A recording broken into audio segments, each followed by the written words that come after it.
Hi friends, నేను మీ మీరు చూసిన టెక్నికల్ అని తెలుగు ఫ్రెండ్స్. మన టాపిక్ ఏంటంటే రెడ్మీ నుంచి ఒక మొబైల్ అయితే లాంచ్ అవుతుంది. కిల్లర్ మొబైల్ అని చెప్పుకోవచ్చు. ఇదైతే మనకి అమెజాన్లో మనకి జూలై 28కి అయితే లాంచ్ అవుతుంది. కాబట్టి దీని స్పెసిఫికేషన్ విత్ ప్రైస్ ఈ రెండు లీక్ అయ్యాయి. ఈ రెండింటిని అయితే మీతో షేర్ చేసుకుంటాను. ఈ వీడియో అయితే చాలా ఇంట్రెస్టింగ్ ఉంటాయని చెప్పుకోవచ్చు. వీడియో అయితే ఎక్కడ స్కిప్ చేయకండి, ఎందుకంటే దీని స్పెసిఫికేషన్ చూసుకుంటే మాత్రం చాలా ఎక్సలెంట్ ఉంటాయని చెప్పుకోవచ్చు. ప్రైస్ కూడా దానికి తగ్గట్టే ఉందని చెప్పుకోవచ్చు. ఎవరైతే ఒక బడ్జెట్లో best performance best killer mobile చూస్తే మాత్రం దీన్ని అయితే స్కిప్ అయితే చేయకండి. మీకు స్కిప్ చేస్తే మాత్రం అర్థమైతే కాదు, ఎందుకంటే స్కిప్ చేయకపోతే మీకు ఇందులో క్లారిటీ అనేది వచ్చేస్తుంది. ఈ మొబైల్ తీసుకోవచ్చు తీసుకోకూడదు, ఎందుకంటే ఇందులో ఏమేమి స్పెసిఫికేషన్ ప్రొవైడ్ చేస్తున్నారు, అలాగే ఇది మన కిల్లర్ మొబైల్ అని చెప్తున్నారు కదా, దీనికి తగ్గట్టు ప్రైస్ లాంచ్ చేస్తారా లాంచ్ చేయరు అది కూడా క్లారిటీ ఇచ్చేస్తాను. కాబట్టి వీడియోని అయితే ఎక్కడ స్కిప్ చేయకండి. వీడియో స్టార్టింగ్ నుంచి ఎండ్ వరకు చూస్తే ఈ రెడ్మీ నోట్ 14 SE అనే మొబైల్ గురించి మీకు క్లారిటీ అనేది వచ్చేస్తుంది. తీసుకోవచ్చా తీసుకోకూడదు ఫ్రెండ్స్. ఫస్ట్ స్పెసిఫికేషన్ తెలుసుకునే ముందు ఫస్ట్ ఏం చేద్దామంటే దీని డిజైన్ అయితే చూద్దాం. డిజైన్ బిల్డ్ క్వాలిటీ చూసుకుని మాత్రం డిజైన్ అనేది చూసుకుని మాత్రం బ్యాక్ సైడ్ మొత్తం ఒక ఫినిషింగ్ వేరే లెవెల్ ఫినిషింగ్ ఉందని చెప్పుకోవచ్చు. ఎందుకంటే బ్యాక్ సైడ్ డిజైన్ అయినా మనకి మొత్తం ప్లాస్టిక్ బిల్డ్ క్వాలిటీ అయినా కూడా మనకు డిజైన్ చూసుకుని మాత్రం గ్లాసీ ఫినిషింగ్ అయితే లభించే అవకాశం ఉంది. దీన్ని అట్రాక్టివ్ చేసేది ఏంటంటే కిల్లర్ మొబైల్ అని చెప్పుకోవచ్చు. దాని డిజైన్ పిక్చర్ అనేది ఒకసారి డిస్ప్లే చేస్తాను. ఆ డిజైన్ మీకు ఎలా అనిపించిందో తప్పకుండా మీ ఒపీనియన్ అయితే కామెంట్ అయితే షేర్ చేయండి. నన్ను అడుగుతా మాత్రం ఆ రెడ్ కలర్ డిజైన్ అనేది కొంచెం బెటర్గా ఉంది, నాకైతే చాలా వర్తబుల్ అనిపించింది డిజైన్ చూసుకుంటే. మీకు ఎలా అనిపించిందో తప్పకుండా మీ ఒపీనియన్ అయితే కామెంట్ అయితే షేర్ చేయండి. అలాగే డిజైన్ విషయం పక్క పెడితే మనకు తెలుసుకోవాల్సిన విషయాలు ఏంటంటే స్పెసిఫికేషన్ పరంగా చూసుకుంటే మాత్రం మెయిన్ తెలుసుకోవాల్సిన విషయం ఏంటంటే ప్రోసెసర్ చూసుకుంటే మాత్రం ఇందులో వాడిన ప్రోసెసర్ వచ్చి మాత్రం స్నాప్డ్రాగన్ నుంచి అయితే కాదు, మనకి మీడియాటెక్ డైమండ్స్ వచ్చి మాత్రం 7025 ప్రోసెసర్ లభిస్తుంది. దీని క్లాక్ స్పీడ్ చూసుకుంటే మినిమం 2.5 GHz మీద క్లాక్ స్పీడ్ ఉండే అవకాశం ఉంది. అంటే 7025 అల్ట్రా ప్రోసెసర్ అని చెప్పుకోవచ్చు. ఎందుకంటే మనకి క్లాక్ స్పీడ్ అనేది 2.5 GHz మీద క్లాక్ స్పీడ్ ఉంటుంది. కాబట్టి బీజిఎంలో ఉన్న గేమ్స్ కూడా మనకి 60 FPS వరకు అయితే బీజిఎంలో గేమ్స్ అయితే హ్యాండిల్ చేసే అవకాశం ఉంది.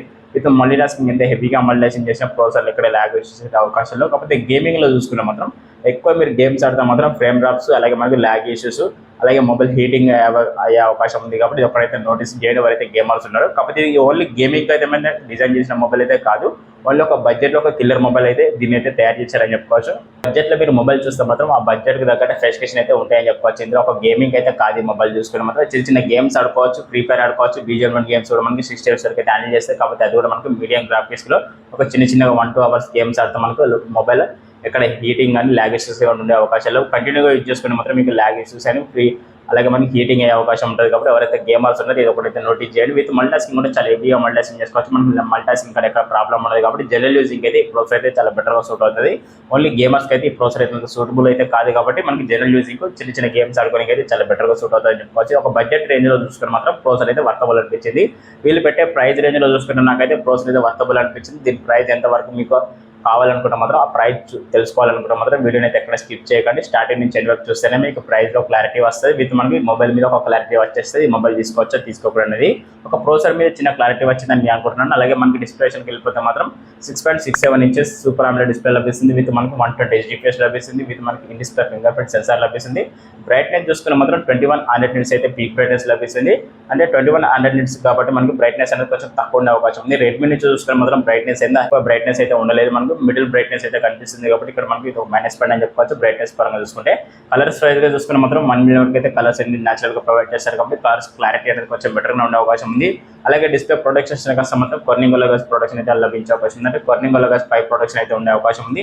డిస్ప్లేలో ఇంకా ప్లస్ పాయింట్ ఏంటంటే మనకి HD10+ అప్రూవల్ లభిస్తుంది. కాబట్టి అమెజాన్ ప్రైమ్ కంటెంట్ అనేది మనం హెచ్డీలో చూసే అవకాశం ఉంది. కాబట్టి ఇది కొంచెం బెటర్ అని చెప్పుకోవచ్చు. ఓవరాల్గా డిస్ప్లే క్వాలిటీ చూసుకున్న మాత్రం కొంచెం డీసెంట్ ఉందని చెప్పుకోవచ్చు. అలాగే డిస్ప్లేలో ఇంకా ప్లస్ పాయింట్ ఏంటంటే మనకి డాల్బీ విజన్ అయితే లేదు, అయినా కూడా మనకి డిస్ప్లేలో చూసుకున్న మాత్రం కొంచెం సెంటర్ పంచ్ ఓర్తో లభిస్తుంది డిస్ప్లే అనేది చూసుకుంటే. ఓవరాల్గా డిస్ప్లే ఫీచర్స్ అయితే ఫ్రెండ్స్ ఈ రకంగా అయితే ఈ డిస్ప్లే ఫీచర్స్ మీకు నచ్చినట్లయితే తప్పకుండా కామెంట్ అయితే రిప్లై ఇవ్వండి. నన్ను అడిగితే మాత్రం వీళ్ళు పెట్టే ప్రైస్ రేంజ్లో డిస్ప్లే కొంచెం బెటర్గానే ఉంది. కాకపోతే బ్రైట్నెస్ ఇంకొంచెం ఇంప్రూవ్ చేస్తే ఇంకా చాలా బెటర్గా కూడా నా ఒపీనియన్. ఎందుకంటే అట్లీస్ట్ ఒక 3000 nits బ్రైట్నెస్ ఇచ్చిన కూడా మనకి విజిబిలిటీ అనేది కొంచెం అద్భుతంగా ఉండే అవకాశం ఉందని నేను అనుకుంటున్నాను. ఒక బ్రైట్నెస్ ఇంప్రూవ్ చేసి ఇంకా చాలా బెటర్గా ఉండండి. నాకు ఒక చిన్న రిక్వెస్ట్ అని చెప్పుకోవచ్చు. రెడ్మీ 14 SE మొబైల్ గురించి అయితే నాకు చిన్న రిక్వెస్ట్ ఏంటంటే బ్రైట్నెస్ అనేది కొంచెం ఇంప్రూవ్ చేసి ఇంకా చాలా బెటర్గా ఉందని నా రిక్వెస్ట్. అలాగే ఓవరాల్గా మనకి డిస్ప్లే విత్ ప్రోసెసర్ ఇవి రెండు చూసుకుంటే మాత్రం వీళ్ళు లాంచ్ చేసే ప్రైస్ రేంజ్లో కొంచెం బెటర్ అనిపించింది నాకైతే. అలాగే కెమెరా డీటెయిల్స్ అయితే మాత్రం back side dual camera setup లభిస్తుంది. Main camera 50 MP, second camera 8 MP. Main camera plus point ఏంటంటే మనకి LVD నుంచి 600 సెన్సార్ లభిస్తుంది. కాబట్టి పోర్ట్రేట్ చార్జర్ చాలా అద్భుతంగా తీసుకోవచ్చు. కాకపోతే ఒక మైనస్ పాయింట్ ఏంటంటే మనకి 4K 30 FPS అయితే వీడియో రికార్డింగ్ ఆప్షన్ లేదు. Full HD 30 FPS అయితే వీడియో రికార్డింగ్ ఆప్షన్ ఉంది. విత్ OS కూడా లభిస్తుంది. అయినా కూడా మనకు 4K రికార్డింగ్ అయితే ఆప్షన్ అయితే లేదు. ఒక బడ్జెట్ రేంజ్ మొబైల్ కాబట్టి మనకి ఇందులో 4K ఎక్స్పెక్ట్ అయితే చేయకండి. ఫ్రంట్ సైడ్ సెల్ఫీ కెమెరా కూడా మనకు 20 MP సెల్ఫీ కెమెరా లభిస్తుంది. ఇందులో కూడా మనకు 4K 30 FPS video recording option అయితే లేదు. ఓన్లీ Full HD 30 FPS అయితే వీడియో రికార్డ్ చేసుకోవచ్చు. రెండిట్లో మనకు ఫ్రంట్ అయినా బ్యాక్ అయినా మనకి ఫుల్ హెచ్డీ 30 FPS లో వీడియో రికార్డింగ్ చేసుకోవచ్చు కాబట్టి ఇది ఒక మైనస్ పాయింట్ అని చెప్పొచ్చు. 4K రికార్డింగ్ ఆప్షన్ అయితే లేదు. ఇది కొంచెం ఇంప్రూవ్ చేస్తే ఇంకా చాలా బెటర్గా ఉంటుంది. కాకపోతే అట్లీస్ట్ ఒక 2K వీడియో రికార్డింగ్ ఆప్షన్ ఇచ్చి కొంచెం బెటర్గా ఉందని నా ఒపీనియన్. కాకపోతే మేబీ వచ్చే ఫ్యూచర్లో వీళ్ళు 15 సిరీస్లో కూడా మనకు కొంచెం అప్డేట్ అయితే చాలా బెటర్ అని నా ఒపీనియన్. ఓవరాల్గా కెమెరా డిపార్ట్మెంట్ అయితే బాగాలేదు అని చెప్పుకోవచ్చు. కెమెరా క్వాలిటీస్ అయితే బెటర్గానే ఉంటాయి. కాకపోతే వీడియో రికార్డింగ్ పరంగా చూసుకుంటే మాత్రం మైనస్ పాయింట్ అని చెప్పుకోవచ్చు.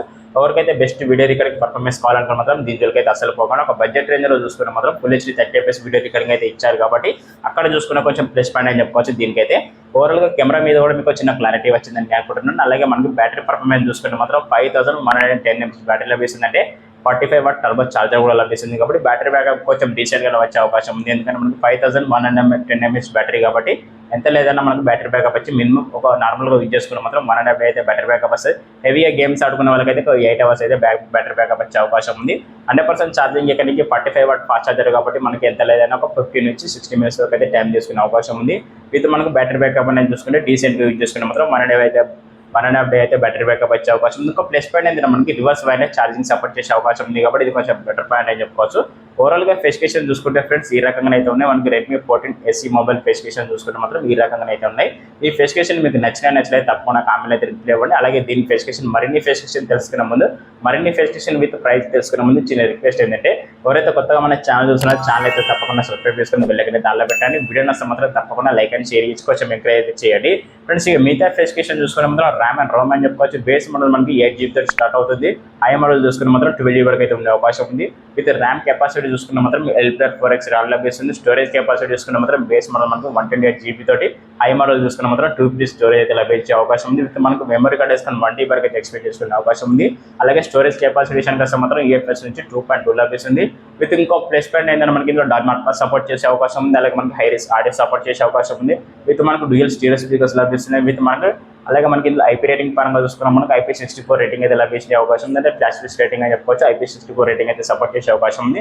విత్ ఆండ్రాయిడ్ విషన్ కస్టమర్ మాత్రం ఆండ్రాయిడ్ 15 లభిస్తుంది. అలాగే మనకు HyperOS లభిస్తుంది. వీటి అప్డేట్స్ పరంగా చూసుకునే మాత్రం అలాగే మనకి అప్డేట్స్ పరంగా చూసుకునే మాత్రం 2+3 years అయితే అప్డేట్స్ అయితే లభించే అవకాశం ఉంది. అంటే OS అప్డేట్స్ వచ్చి 2 years వస్తే మనకి సెక్యూరిటీ అప్డేట్స్ వచ్చి మాత్రం 3 years అయితే వచ్చే అవకాశం ఉంది కాబట్టి ఇది కొంచెం బెటర్ అని చెప్పుకోవచ్చు ఫ్రెండ్స్. ఓవరాల్గా స్పెసిఫికేషన్ చూసుకుంటే మాత్రం Redmi Note 14 SE mobile specification చూసుకుంటే ఫ్రెండ్స్ ఈ రకంగా అయితే ఉన్నాయి. ఈ మొబైల్ చూసుకుంటే మాత్రం July 28 అయితే మనకు అమెజాన్లో లాంచ్ అవుతుంది కాబట్టి దీని స్పెసిఫికేషన్ అయితే మీతో షేర్ చేసుకున్నాను. దీని ప్రైస్ చూసుకుని మాత్రం ఏదైతే బేస్ మోడల్ ఉందో మనకి 6GB RAM 128GB వచ్చి మనకి ఎంత లేదని ఒక 15,000లో లాంచ్ చేసే అవకాశం ఉంది కాబట్టి 15,000లో దీన్ని తీసుకోవచ్చా తీసుకోకూడదు అని అడిగితే మాత్రం చాలా best value for money mobile అని చెప్పుకోవచ్చు.